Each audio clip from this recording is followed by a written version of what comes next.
Greetings, Fright fans. Welcome into the lab here. Dr. Gangrene, you're just in time this week because I'm going to do a top 10 countdown this week. We're going to do a top 10 countdown of the films of John Agar.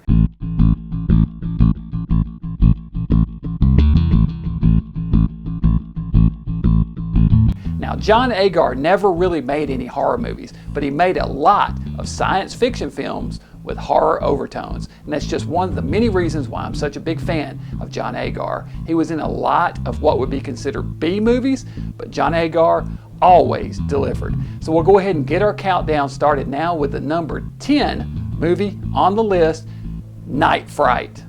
A secret military rocket crashes in the woods and a couple of teenagers are murdered nearby shortly afterwards. Local Sheriff Clint Crawford, played by John Agar, heads out to investigate. It turns out some type of creature has escaped from the rocket and is killing off the locals. And it's up to none other than our boy John Agar to put a stop to it. You know, one thing I like about this movie is that it has tons of monster time. Yeah, now sure, maybe you never really get a good look at the monster, and maybe the scenes featuring the monster are poorly lit. And maybe the monster is nothing more than a guy in a cheap monster suit. But you know, that's all part of the charm of Night Fright.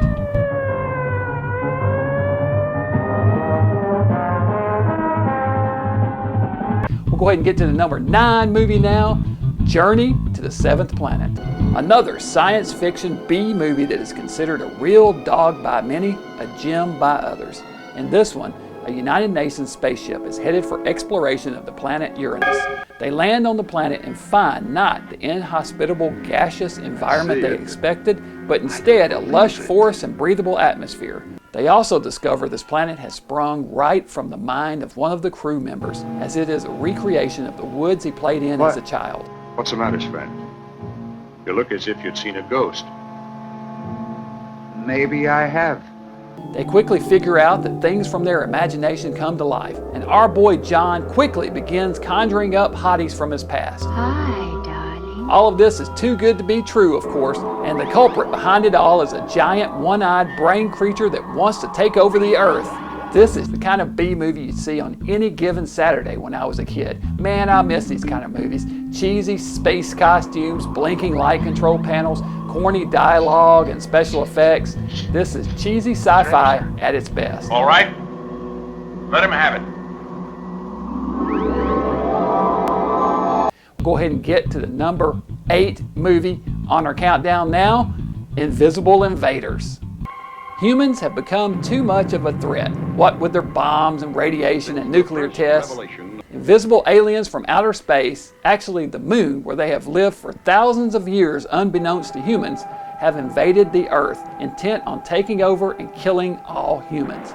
They are invisible in our atmosphere and able to possess the bodies of the dead and control them. John Agar plays Major Bruce J, and it's up to him to stop the alien invasion. This movie was made 1 year after Plan 9 from Outer Space, which featured a similar theme of dead bodies being reanimated by alien entities.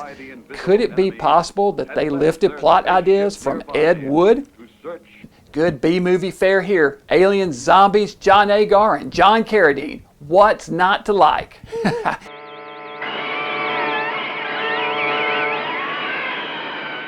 Next up on our list, the number 7 film is Daughter of Dr. Jekyll.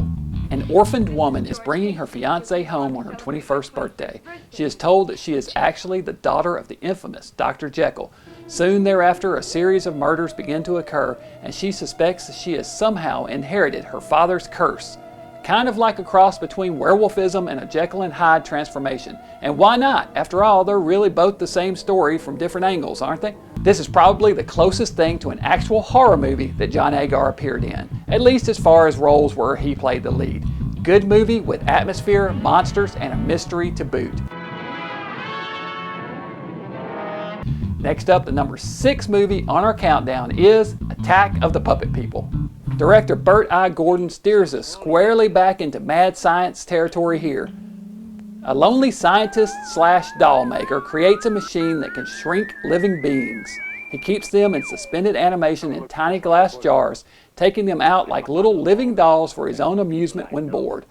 Among those he shrinks are his new secretary Sally, played by June Kinney, and her fiance Bob, played by John Agar. That was his first mistake. You just know John ain't gonna take this without a fight. Ridiculous rubber science fun in this one. Old director Bird-Eye Gordon had a real thing for shrinking and enlarging, didn't he? That was being a model, baby. Look at the service we get. Next up, the number 5 film on our countdown, Hand of Death. I love this movie. In it, John Agar plays a scientist named Alex Marsh who develops a new nerve gas. There's an accident in the lab and he's exposed to the gas. His body becomes a lethal weapon, killing anyone it comes in contact with. And even worse, it causes him to transform into a hideous creature that looks just like the Thing from Marvel Comics' Fantastic Four. He goes mad, yet another little fun side effect of this nerve agent, and runs on a rampage in Los Angeles. The police work with his fiancée to try to stop him before it's too late. This film was thought to be a lost movie until a print surfaced a few years ago. Still somewhat rare, it's an interesting movie in that John Agar transforms into a monster in it, one of the few times that he doesn't play the dashing lead. Next up, the number 4 countdown on our movie is The Mole People. Agar teams up with Ward Cleaver, actor Hugh Beaumont, in this Universal classic. Archaeologists, Agar and Beaumont, working on a remote mountain, stumble upon a lost civilization buried deep within the mountain in a series of caves. There they find a race of albino humans who have slaves called the Mole Men. Human forms with monster heads and hands, they're a subjugated, mistreated race. Agar and Beaumont eventually lead the Mole Men in revolution against their captors and try to escape back to the surface. This is a lesser-known Universal film as far as the general public goes, at least. I love the look of the Mole Men, designed by makeup man Bud Westmore, especially when they come crawling up out of the ground.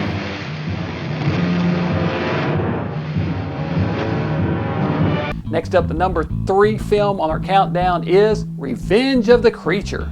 1955 was a big year for John Agar, as he appeared in not one but 2 Universal movies that would go on to become classics. This is one of them, and this, the first sequel to Creature from the Black Lagoon. A second expedition was sent back to the Black Lagoon to try to capture the creature. They managed to do so and return it to the Ocean Harbor Oceanarium in Florida. I suppose we might describe this, ladies and gentlemen, as the creature's official entry into the 20th century. There, the creature is put on display for the public and studied by scientists, including Professor Cleet Ferguson, played by John Agar, and Helen Dobson, played by Lori Nelson. Along the way, Lori falls for the charms of Cleet, naturally, but it turns out he's got some competition for her hand, as the creature himself takes a hankering for Helen and wants to show her some good old-fashioned prehistoric loving.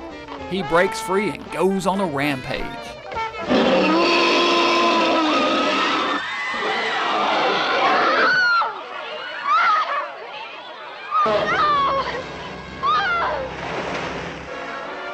This is a great movie that many people think is even better than the original. Now, I don't personally subscribe to that point of view, but then again, it does have John Agar in it, so maybe there's something to that.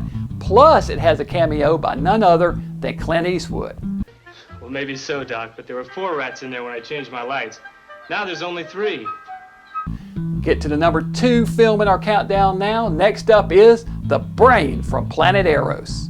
Agar plays a scientist, I'm sensing a trend here, named Steve Marks. He's conducting field work in the desert when he encounters an evil entity named Gore. Gore is a malevolent floating brain with glowing eyes that enters March's body, possessing him. This alien is bad and horny. He delights in the female variety of humans and has incredible destructive telekinetic powers to boot. Will Agar be able to escape the clutches and control of Gore? In many ways, this is the ultimate John Agar film. John gets to choose some serious scenery in this one and makes the most of the role in a truly over-the-top performance. The alien is a giant floating brain with glowing eyes. Amazing. A must-see for Agar fans.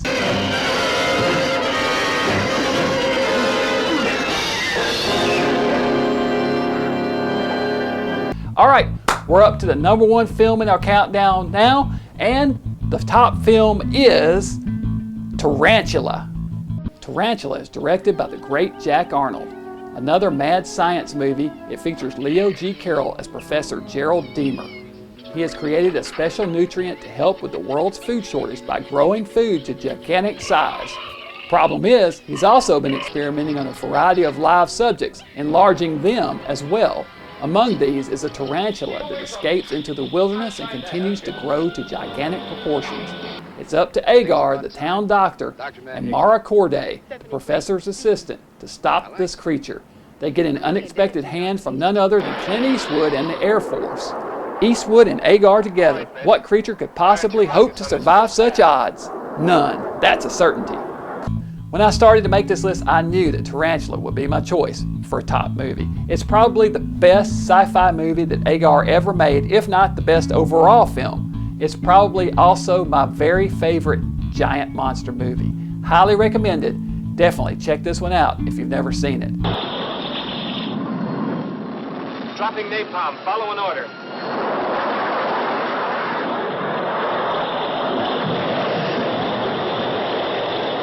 All right, so that's it, our top 10 John Agar list. Hope you guys like this. I'll be doing some more of these lists, so if you got somebody who you'd like to see a top 10 countdown of, let me know in the comments below. And also, let me know what you think about this. If you agree with my choices, disagree with them. That's the thing about top 10 choices, you know, it all comes down to personal opinions. But as far as I am concerned, these are my top 10 choices for John Agar goodness. That's it from the lab this week. Be sure and click subscribe. And until next time, Dr. Gangrene saying, stay mad.